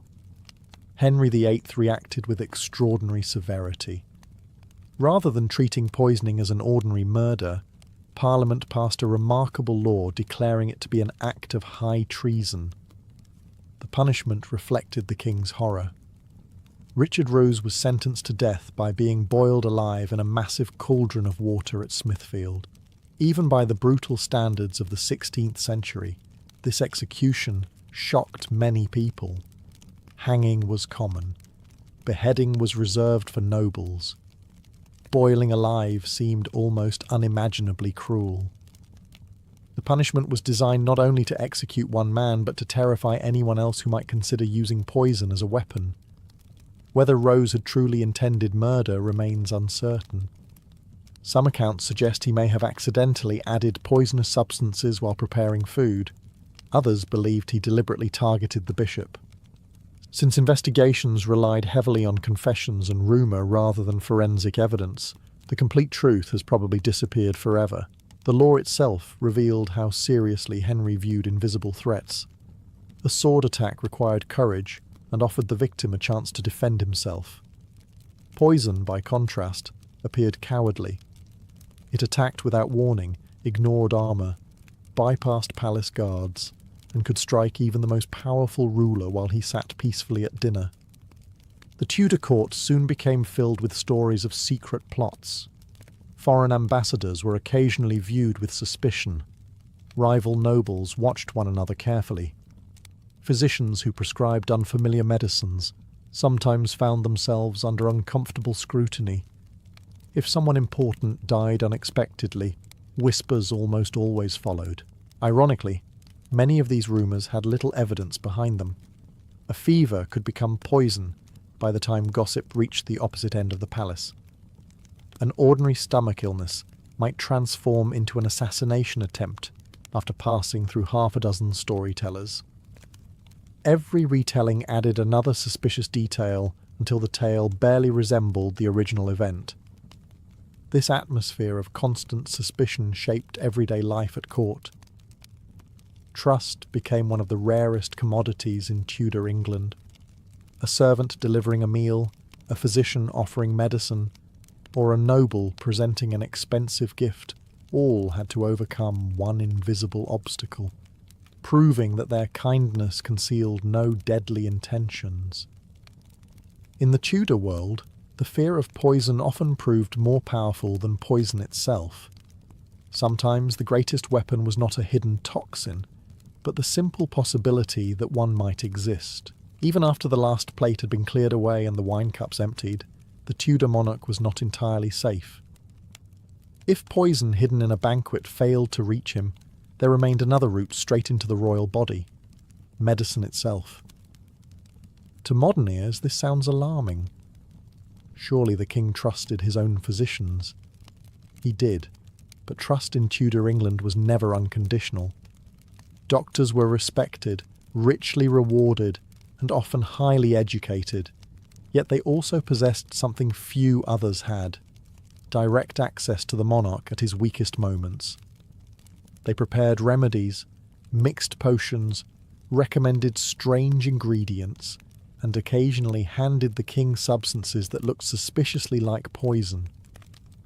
The uncomfortable truth was that some medicines actually contained poisonous materials. Mercury, for example, remained one of the most common ingredients in Renaissance medicine. Physicians prescribed it for a variety of illnesses, believing it could purge harmful substances from the body. Patients rubbed mercury ointments onto their skin, inhaled mercury vapours, or swallowed preparations containing the metal.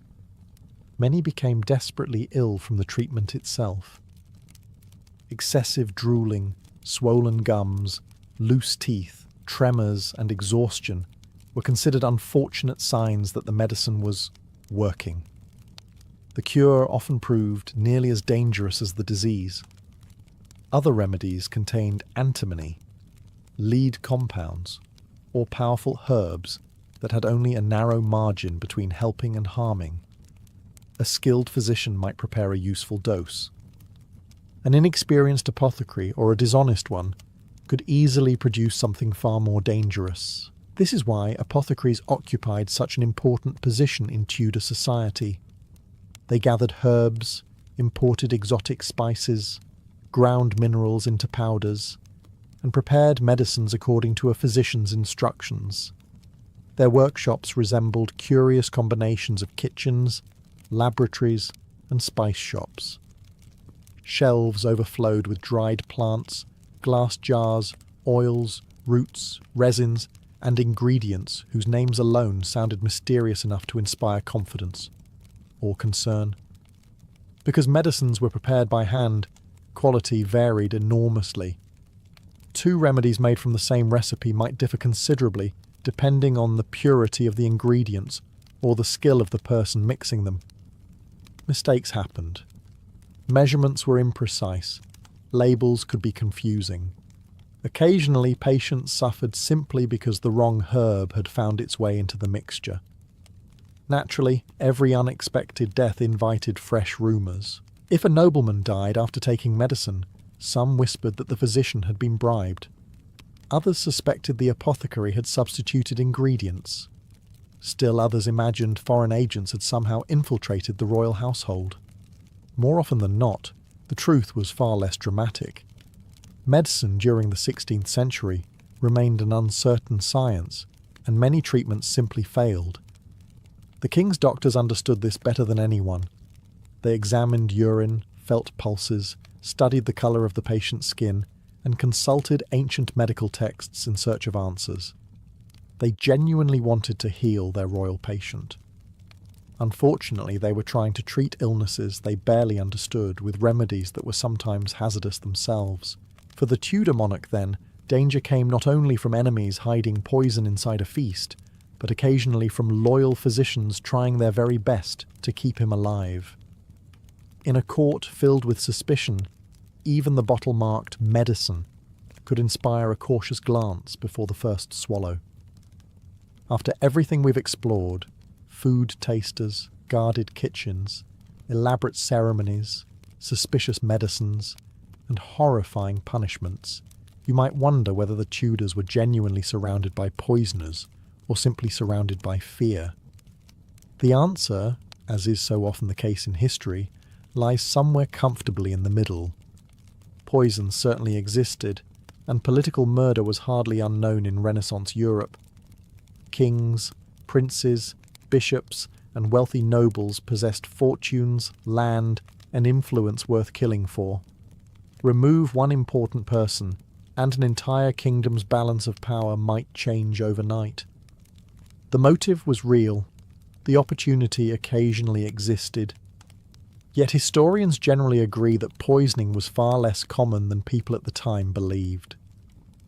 Part of the problem was that death itself remained mysterious. A modern doctor can perform blood tests, toxicology reports, and laboratory analysis. If you had walked through the elegant streets of St. Petersburg in the early 20th century and asked who held the greatest influence over Russia, you might have expected to hear the Tsar, the Prime Minister, or perhaps one of the empire's powerful generals. Instead, someone might have quietly whispered another name, Grigory Rasputin, a peasant from a tiny Siberian village who wore simple robes, spoke with a rough country accent, and somehow found himself welcomed into the drawing rooms of Russia's wealthiest families. On paper, it made very little sense. Rasputin had no university education. He held no government office. He was not a bishop, a famous scholar, or a decorated military officer. His beard was untidy, his clothes often looked worn, and nearly everyone who met him commented on his intense, unsettling eyes. Some described them as compassionate. Others found them deeply unnerving. Almost everyone agreed they were unforgettable. Born in 1869 in the Siberian village of Pokrovskoye, Rasputin spent his early life as an ordinary peasant. He worked the land, married, had children, and seemed destined for the same quiet existence as generations before him. Then, sometime in his late 20s, he experienced what he described as a profound religious awakening. He abandoned much of his former life and began travelling across Russia as a wandering holy pilgrim, visiting monasteries, sacred sites, and remote churches in search of spiritual understanding. These wandering pilgrims, known in Russia as straniki, were not unusual. They travelled from village to village, living simply while preaching repentance and prayer. Rasputin, however, possessed something many others lacked. He had remarkable charisma.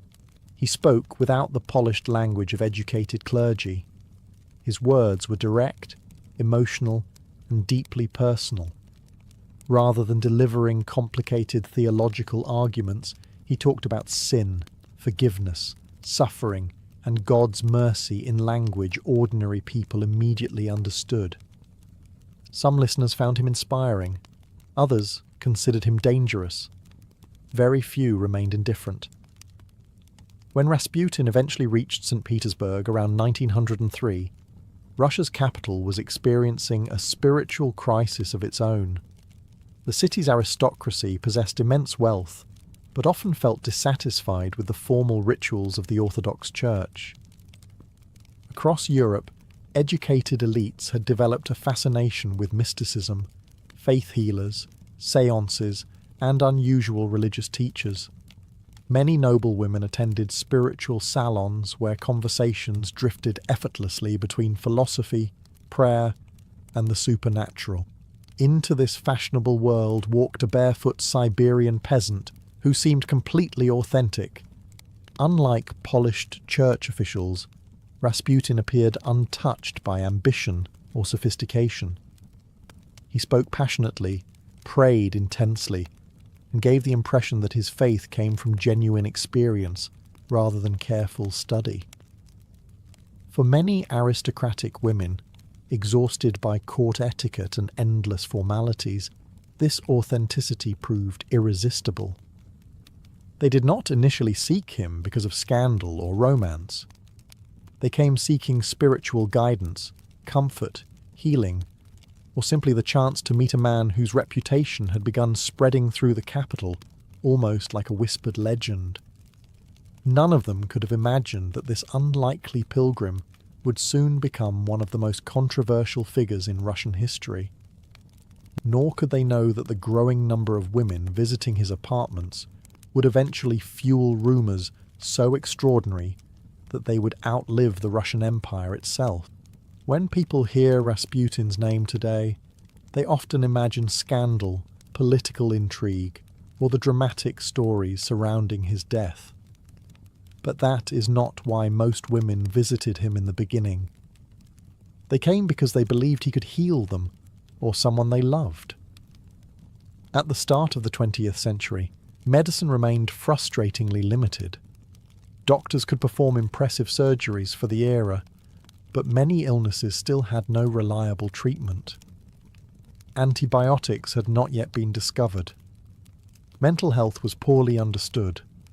Chronic pain, Nervous disorders, epilepsy and bleeding diseases often left physicians with little more than educated guesses.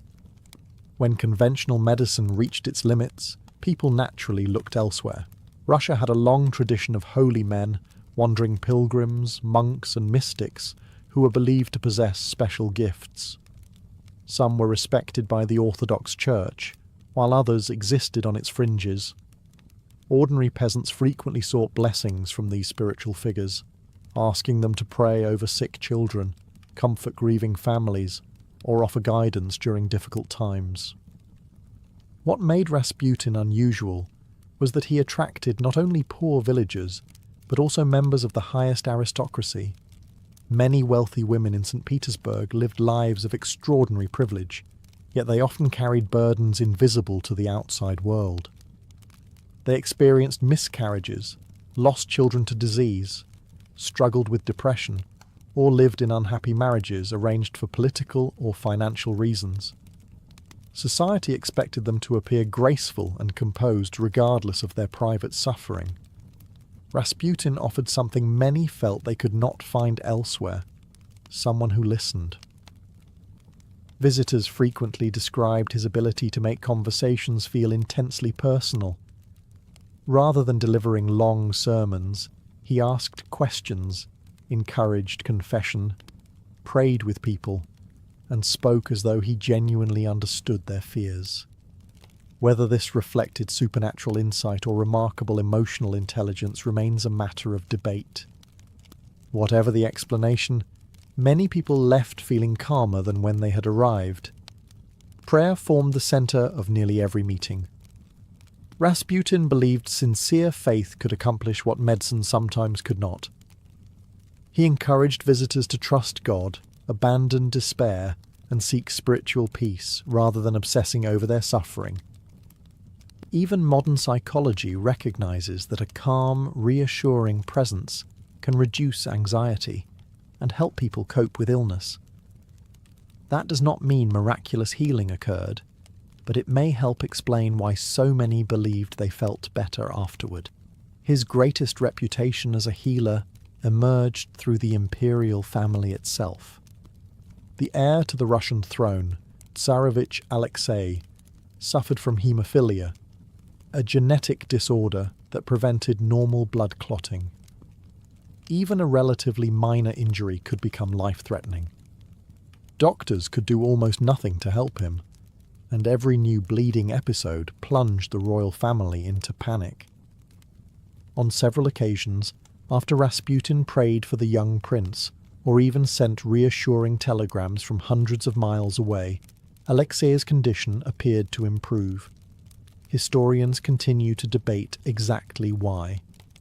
Some suggest Rasputin's calming influence reduced the anxiety surrounding the child, while others believe he encouraged doctors to stop treatments, such as aspirin, that unknowingly worsened bleeding. Whatever the explanation, the imperial family became convinced that he possessed extraordinary gifts.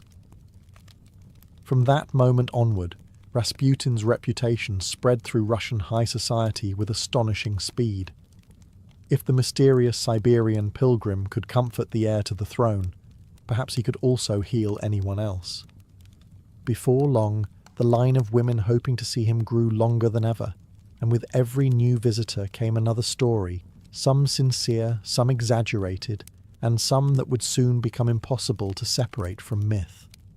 As Rasputin's reputation spread through St. Petersburg, something remarkable began to happen. The visitors arriving at his door were no longer only peasants seeking blessings or worried parents hoping for a miracle. Increasingly, elegant carriages stopped outside his modest residence, carrying some of the wealthiest and most influential women in the Russian Empire.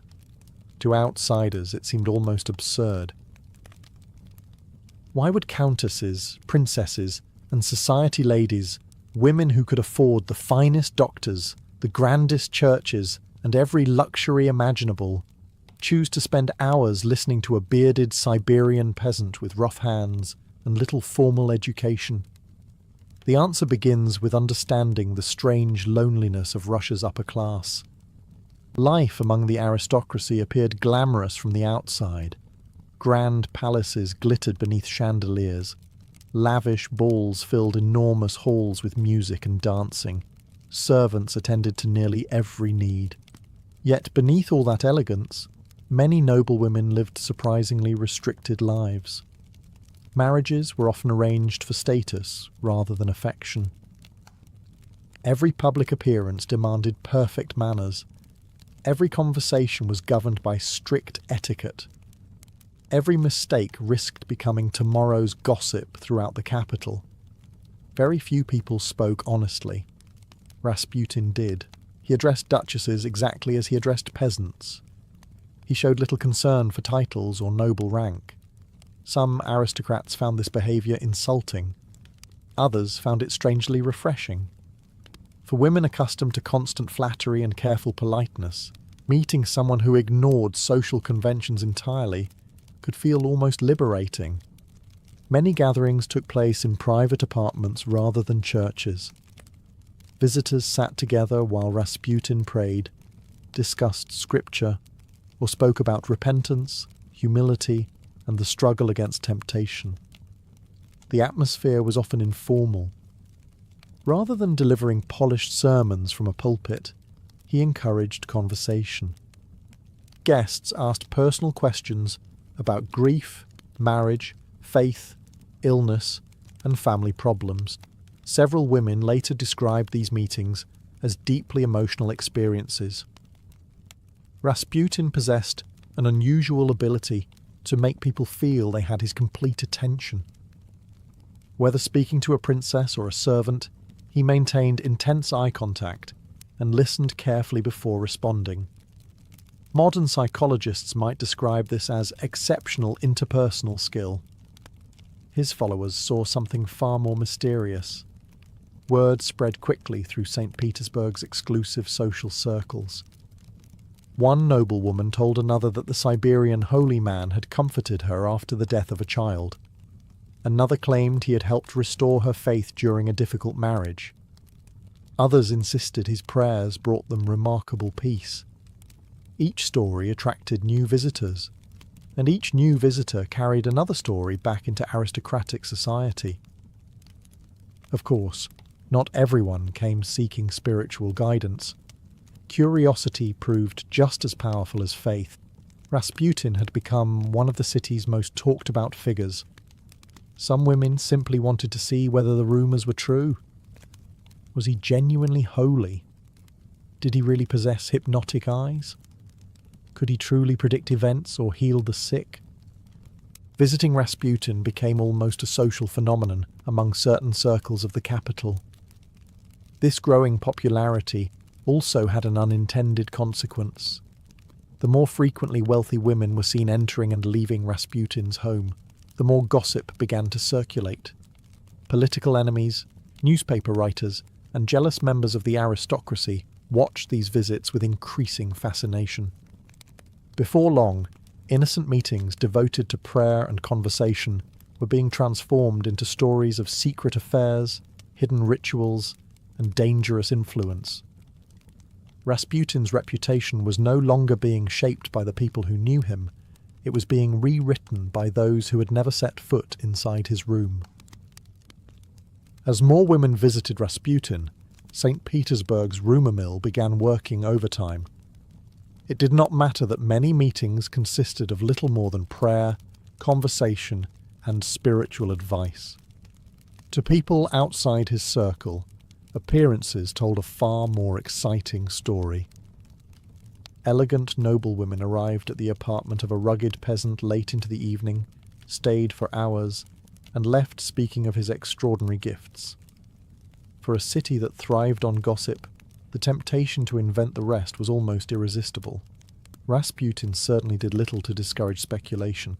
Unlike many religious figures, he enjoyed attention.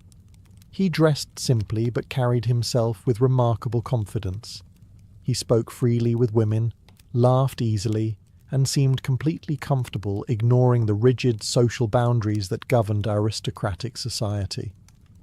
In a culture where noble ladies were expected to maintain impeccable dignity, Seeing them casually converse with an uneducated Siberian mystic shocked many observers. Soon, whispers began. Some claimed Rasputin believed sin itself could bring people closer to God. According to these stories, one had to experience temptation before true repentance became possible. Critics argued that he used this idea to justify inappropriate relationships with female followers. The problem is that historians remain deeply divided over how much of this was actually true. There is little doubt that Rasputin was an unconventional man. He hugged visitors, held their hands during prayer, and sometimes embraced people while offering blessings. Such behaviour was unusual among Orthodox holy men, particularly when directed toward aristocratic women. To devoted followers, these gestures represented compassion and spiritual closeness. To his enemies, they appeared scandalous. The newspapers eagerly chose the more sensational interpretation. Although government censorship limited what journalists could publish directly about the imperial family, rumours spread through private letters, satirical pamphlets, and whispered conversations at fashionable salons. Every woman seen visiting Rasputin became another opportunity for speculation. If a countess called upon him twice in 1 week, surely something improper must be happening. If she visited 3 times, the imagined details became even more elaborate. Political opponents recognized an opportunity. Rasputin's growing influence over the imperial family made him a convenient target. If they could destroy his reputation, they might also weaken the Tsar and Tsarina. Stories of secret affairs therefore became useful political weapons. Some accusations came from genuine witnesses, others from second-hand gossip, and many simply grew larger each time they were repeated. By the time a rumour had passed through several drawing rooms, it often bore little resemblance to the original event. Even the secret police struggled to separate truth from fiction. The Okhrana occasionally placed Rasputin under surveillance, recording his movements and collecting reports from informants. Their files suggest that Rasputin did engage in behaviour that many considered morally questionable. He drank heavily at times, enjoyed female company, and could behave in ways that clashed sharply with the image of a humble, holy man. Yet the evidence also indicates that many of the wildest stories circulating across Russia were greatly exaggerated or completely fabricated. That distinction mattered very little to the public. Legends rarely depend on careful evidence. They grow because they are entertaining, shocking, and endlessly repeated. Before long, Rasputin was no longer simply a wandering pilgrim who prayed with troubled women. He had become a symbol onto which an anxious empire projected every fear, fascination, and fantasy it could imagine. And nowhere would those fears matter more than inside the imperial palace itself. Among all the women who visited Rasputin, none would shape his reputation more than Empress Alexandra Feodorovna.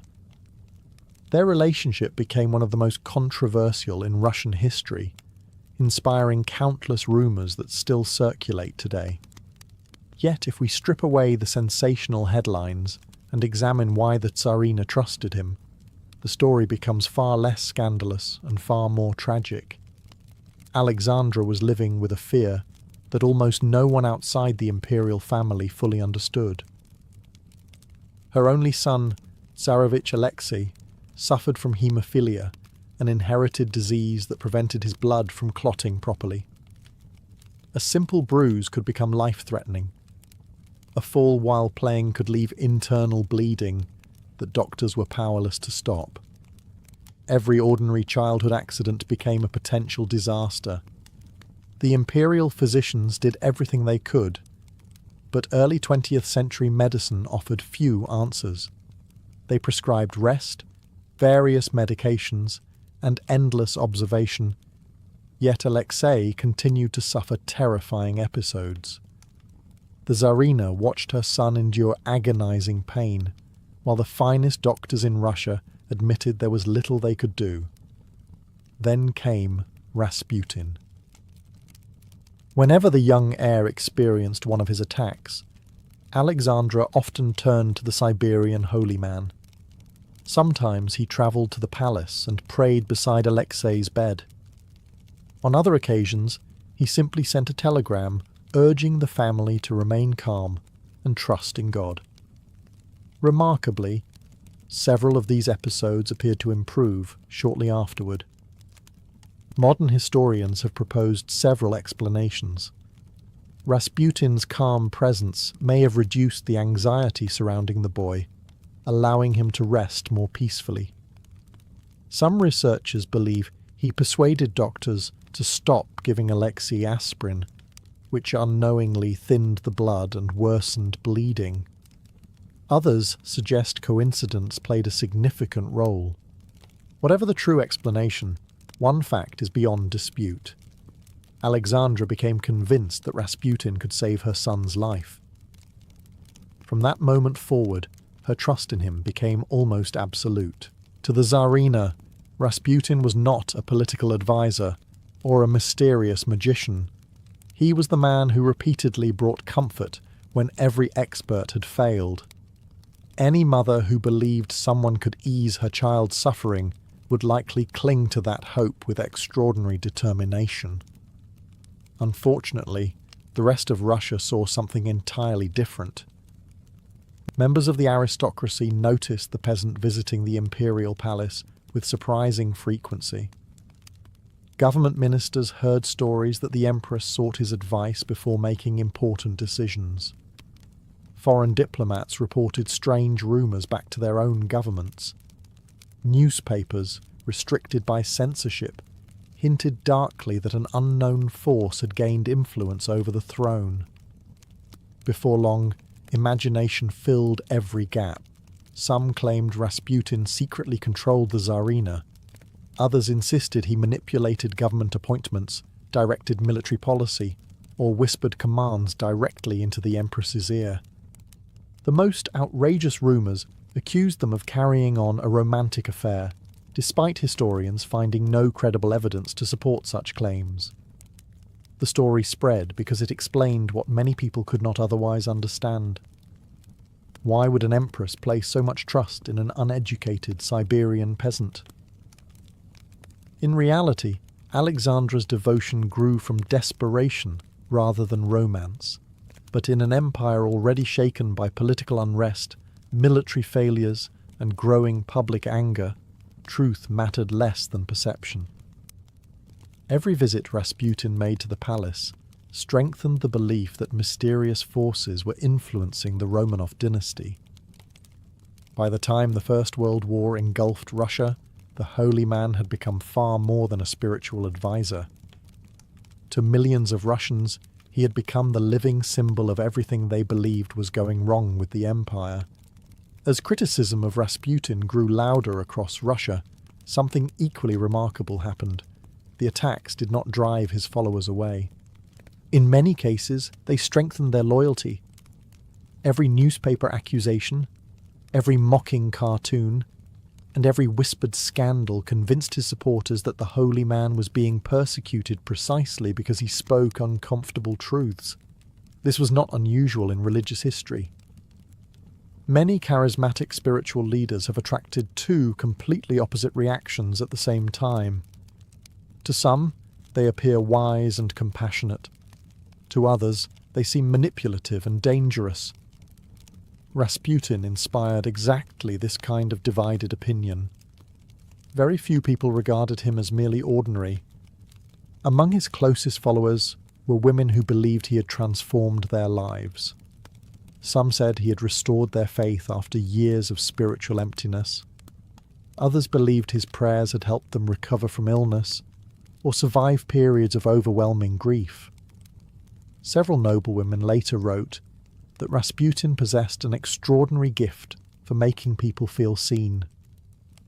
In an aristocratic society obsessed with appearances, they described him as someone who looked beyond titles and social rank.